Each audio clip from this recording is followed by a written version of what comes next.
This is Dennis Donahue, and continuing some of the conversations we've had with folks throughout the community with a good friend and a respected local business person, Sal Jimenez. Sal, welcome. Well, thank you, Dennis. Thank you for the opportunity to sit down and talk turkey about our community needs and where Salinas is going to be going forth in the future. Well, it's good to see you, and you know you are somebody from a business standpoint. You make things happen. So before we have our conversation a little bit, why don't you talk a little bit about uh, your businesses, and then also I've always been intrigued by your backstory, how you kind of put everything together, because I think it's a pretty good example of the American dream, as it were. You know, you start small, work hard, and then just make a series of moves and to where you are today. Well, thank you, Dennis. Yes, I come from a background of my dad is from Jalisco, Mexico, Guadalajara, Jalisco. I'm a second generation Hispanic business owner here. My dad was a labor force, drove a tractor for his whole life, 30 years. I went to school at North Monterey County High School, then went to Cabrillo College. I love the game of football, love it today. And my background there, I went to California Lutheran University, did 2 years there, graduated in a business degree, came back to my roots of Salinas and started a small company importing collision parts from Taipei, Taiwan, and China. Did that for 30 years. Got into the little political arena with you, working with you on the planning commission for, I don't know, 4 or 5 years. Was the president of Small Business Association, SUBA.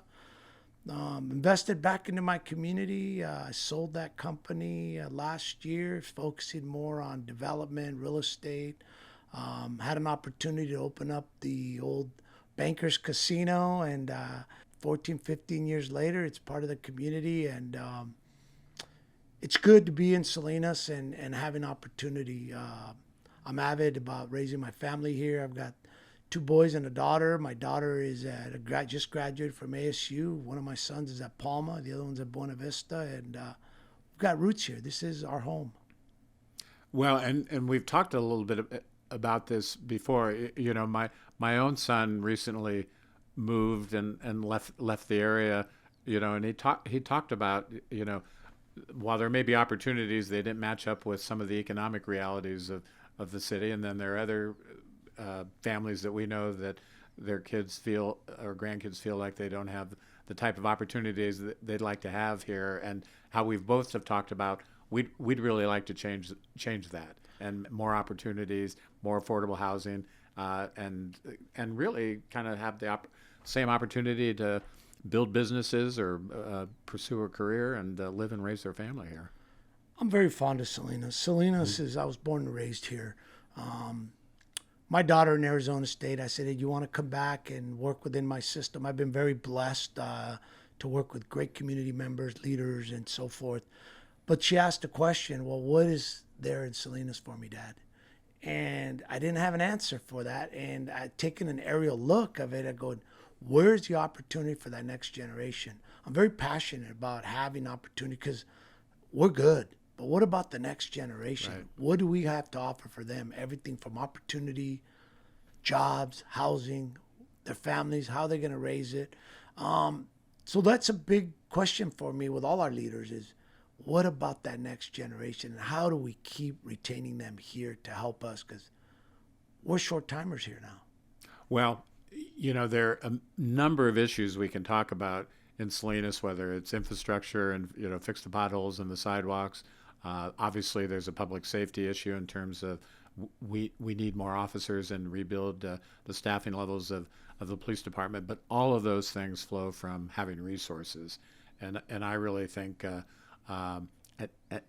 of economic development, which creates resources and opportunities, is a really critical thing. And you know, and at the end of the day, the city is never going to have the same sort of resources as a state and a nation. And frankly, that's kind of the competitive environment we're in when we try and try and attract businesses and that type of thing. So I really believe, and one of the reasons I wanted to be the mayor again is recognizing the challenges and really great opportunities that are ahead of this community, because I think we've got everything to work with, but I also think vision, leadership, and experience matters to make that happen. And before we got on the air, you were talking about how you like to connect things, and that's what a lot of economic development these days is. Who do you know? What do you see? How do you connect? Dennis, there's no secret. You've been, and I've always said this. You have strengths in reaching across the table, and whether you like a project or not, you know how to sit down and see opportunities for other folks. It might not be your liking, but you could see to say, okay, this will work within our community. I think that's one of your biggest strengths. Your strengths is that you listen, you'll reach across the table to make things work for folks, you'll connect folks so that we can move forward. And I think that's a position Salinas needs to be. We need to move forward with everything from public service, our health services here, our future development, small business. It's all a need. It's all a need that our community needs to have if we're going to be successful in this community. Salinas is a strong community. It's a strong town. I have everything I built on the back of Salinas. That's why I'm still here. I believe in Salinas. I believe in the opportunity Salinas has to offer. And the new generation wants that, because I used to be the new kid on the block. Right. And now I'm the veteran here, and I look to the next generation. I says, the opportunity is there for you. You are correct. I started rubbing a couple of nickels together, but everything came off the back of Salinas. So we need to nurture it. Well, and you're part of the business community in Salinas, and as I've just from my time as having served as mayor, and then beginning to move around the community again, I'm struck by your story is not necessarily an unusual one. I think folks would really be surprised how many folks have done exactly what you've done. Rub a couple nickels together and really turn it into something. Small business owners were risk takers. The farmers are risk takers. They need us. We need them. We need the larger developers, the smaller developers. It's a team effort. There's no secret that you are correct. My story is not unique. There's a lot of folks out there, and there's a lot of new folks out there that want that opportunity. And we have to open those windows for those folks that want to have those opportunities. Because as we get older and start retiring, we're going to rely on that new generation. And with that new generation comes new vision, new ways of doing things. And not necessarily when I started in 1992 is what it's today. We're adapting to newer times. And we are having to look to the new generation for guidance, support, and more than anything is their energy. Because we are looking in different directions. We are conductors, but we need more saxophone players, more violinists. Right. And we can only conduct as much as our team can do it there. I'm a team player. So are you, and we need leadership. Salinas is in dire need of leadership. We need to be able to move in the right direction, provide that opportunity, but at the same time, understand that education is very important. Folks are graduating every day, every time they're coming in, and they're looking for where's that next job. Right. So it's important, and Salinas needs to be able to have opportunity, whether it's jobs, housing. When I bought my first home, it was $175,500, and I thought it was all the money in the world. Roommates, whatever. Today, the average home is $750,000, $800,000. Right. If I come to Salinas and I'm trying to buy, and everybody's dream is to own a home. And so if you're coming in but going $800,000, it's an unreachable dream. Right. You're going to look for other spots. It's in nature's home to do that. And I don't blame them. It's like, look, am I going to do this for the next half of my life, or do I go to another community that I can afford? Right. Well, there's no question, and there is potentially some good news on the horizon with a couple of the areas of the future growth area scheduled to finally get moving. When I was first elected, the big challenge was, or the thing we needed to get done was get the future growth area annexed into the city of Salinas. Today, the regional needs assessment or housing assessment is, and we've got to get 6,600 units built, and over half of that, or give or take a half of it, would fall into that moderate and low income housing range. So it's important to get that built, as you alluded to earlier. It really is supply, and a combination of market and then housing, particularly with an emphasis on workforce development housing, so folks can have somewhere to live. And in the 90s eras, you had major development here in the housing. You had Creek Bridge, Falcon Meadows, Harriet Homes, Las Casitas. So you had 4 or 5 developments going on. In the last 20 plus years, we haven't had anything. That's right. No, I mean, Nothing. and that's created the problem. No inventory, and fundamentally, supply takes you a long way home to dealing with the issue that everyone's concerned about. So the other thing I wanted to chat with you a little bit about, and I was proud that you stood with me when I announced, in June, that I was planning on running for mayor again. You talked about the importance of experience now, in terms of on the job training, the ability to step in. You felt really, and just pick things, know exactly what's going on, and be familiar with the job. You felt that was important. Unfortunately, we're in a unique position here in Salinas. We can't afford right now the next 2 to 3 years to be on a learning curve. We need action now. And the action, what does that mean? That means is day one, we need somebody with experience. And you've been there to understand what direction we need to go in. I do believe that the direction we need to be is change, and change that positive change, and not be afraid to make hard decisions. Some of the decisions are going to be good. Some of them are not going to be in the best interest of other folks, but we must move in the right direction to get things going. I think you have that attribute of understanding to say, I'm not going to be the yes guy for everybody, but in time, you'll move the city in the right direction, which it's very critical for the next generation that we can't afford to make a mistake right now. So being that you've got the experience and the leadership, I do feel you're the best candidate for this job at this moment. Well, and I appreciate that. And one of the things I've been pointing out to folks is, it is terrific that I have mayoral experience and I can step in, but to move this community forward, it isn't just being familiar with City Hall and the neighborhoods, because some of the problems we have are big problems, and it really does matter that you're also familiar with Sacramento, that you're familiar with Washington, and in my case, and I've just been fortunate, that I've continued to stay involved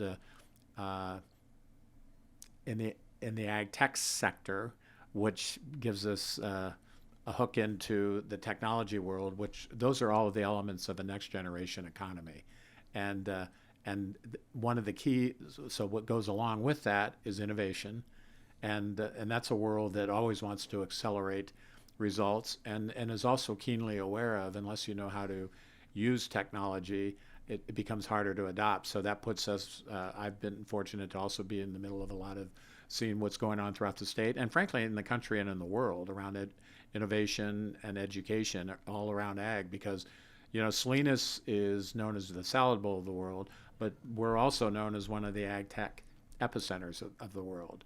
So we have the ability to build upon that brand to create opportunities. So the answer to your daughter or my son is, besides growing vegetables, we're going to grow jobs and we're going to grow wages, and that's also part of the answer. I mean, we still have to deal with the economic basics of more supply, because that gets the market back more towards equilibrium. But we also have to create more opportunities for folks to make more money and have and diversify our local economy. No doubt that the tech sector is very important in our community, and in anything you do, especially in the ag base or small business. We're moving into an era where AI is going to be very important. We're re-educating ourselves. Even though that we're college educated, we're re-honing our skills, because the AI is changing everything, how it runs their businesses, how it works with our education, our ag base. And there's going to be a transformation of positions and availability that we're right next to Silicon Valley. So we should be able to we have a great neighbor. We might as well utilize their Right. technology and have it as much as we can here. So the old cliche of the labor force on how it was manual labor is diminishing. There is still a sector for it, but I think the technology is slowly but surely taking over. And it's okay. We're just going to have to re-educate the folks that need it, and the new era that's coming in are going to educate us. And it's not a bad thing. It's a good thing because we're going to flow in line of how to be more efficient, more in line on productivity and opportunity for jobs, good paying jobs that Right. can afford these higher cost of living, the day-to-day activities, the Right. future for their generation. So I think it's very important to understand that technology is going to be a good thing for us. And, having that in our systems and in our community will help the next generation. They strive to have nice things too. And we got to give an opportunity for them to have that. Yeah. Yeah, no, there's no question it's an evolution, and our general feeling is technology complements rather than replaces and improves working conditions. And where there's technology, there's usually more training, which it leads to more skills and better wages and those sorts of things. That's certainly our hope and expectations. But I do think one of the things I like about technology, and one of the things that's changed, is when I was the mayor, we wanted to make that connection with Silicon Valley around just ag. And since then, and a lot of people are doing great work in this area, whether it's DART or MBEP and those folks. And now you're beginning to hear about agriculture, air mobility, advanced avionics, dual defense applications, aquaculture, those sorts of things. And interestingly enough, agriculture can be a component of all those things. And so, again, because we have that large business base, that should create some opportunities. But the thing that's important, and you alluded to it earlier, that the business community or a number of folks that you talk to do have some concerns about the city, and when you aren't confident, then investment sits on the sideline, and so it is important that people feel good about the city's prospects and its future. I think it's important to, as investors in our community, is understanding we're going in the right direction. I think one of the strengths that you brought in over time, even as prior mayor, is you understand how to reach across and make it the best. You may not agree with it for yourself, but if it makes sense for the community, you push forward for it. And I can see you back on the diocese reaching across your constituents and reaching across your colleagues and say, this is going to work. You may not agree with it, but you'll go with it because it works for our community. And that's what I think is one of your strengths, is that you don't have an ego. You don't have an ego of saying this got to be one way, it's a vote. You'll do what's best for our community.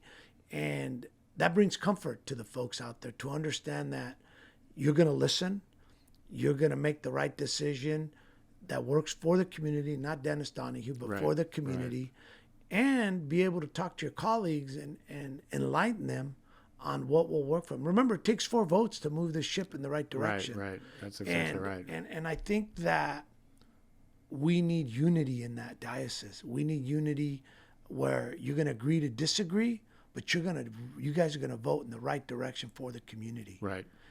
And that's the important part. Yeah. No, I always felt, I remember, occasionally mayors are prone to, the sound of their own voice from the dais. And I remember one particular meeting where I reflected back before I got elected the first time. People would say you couldn't make everybody happy. And I thought to myself, sure I could. And boy was I dead wrong. And then when you do find yourself dealing with a dilemma or a tough call, at the end of the day, and I could always look folks in that, I was always guided by what I thought was the North Star in terms of what was best for Salinas, and that's just the best way to go about business. And I think you've got a proven record for that. You've stuck your neck out there on a few occasions, and they've panned out for you because you believe in the city. You believe in the folks that are in the city. Businesses are just business like anything else, but you believe in the people that are doing it. I could say firsthand, I'm one of them. You know, you believed in me when I was young into my career, and when we sat on the planning commission, I asked you for advice on certain projects, certain things, and you were open to that. And we need more of that. We need more of that, and I think that we need to be able to have leadership in the right direction. So with that, you know, I think you'll do fine. Well, you know, and just as we kind of finish up, because at the end of the day, like I say, I know people want to talk about housing, public safety, homelessness, infrastructure, and all those things are important. But at the end of the day, I think those things do speak to resources and experience. But it's better if you can also throw in experience with, you know, these were the issues of my time. I like to think I worked collaboratively. You know, sometimes you don't always get it right, but that was certainly the approach. And I am able to look back and say, where we had an issue, we either got progress or we got the result we wanted. And so I think that's really important. And but at the end of the day, this issue of economic opportunity, economic development, focusing on that gives us the resources to do the other things. So what I've tried to tell folks is, look, I'm happy to talk about issues, but if you're going to vote for me, and I hope you do it because of leadership, thinking strategically, and knowing how to get results. And so that's really my approach, and I think that's what I hopefully will be able to you know, talk to the voters about, and hopefully they'll have me back, and I'll be able to take have another opportunity to serve. And I think, Dennis, that with your experience, understanding the peaks and valleys of this position, understanding what entails to make the right changes, I do feel you have those qualities in you. I do feel that you have the ability to connect the dots. This would be a quick change for us that we need. Economic development creates resources, and we need to have more economic development along with opportunities, because with everything going on, there's peaks and valleys out there in the small business, right, large business. So, but we have to keep moving and creating resources to fix a lot of our infrastructure. If we don't have small businesses working, large businesses working together with small businesses, that we don't create resources. And if we don't create resources, we're stuck. And we can't afford to be stuck. We have the next generation to worry about. And with that said, you know, I wish you the best. I think you'll do a great job. And you do have my vote. Well, I think that sounds like a pretty good note to end on. When you've made the sale, stop there. So, so we'll do that. Sal, great to see you, and we'll look forward to seeing how your future projects turn out, and hopefully we'll get a chance to work together again. Thank you for having me. I appreciate it. Always good to see you. Thanks. Sal.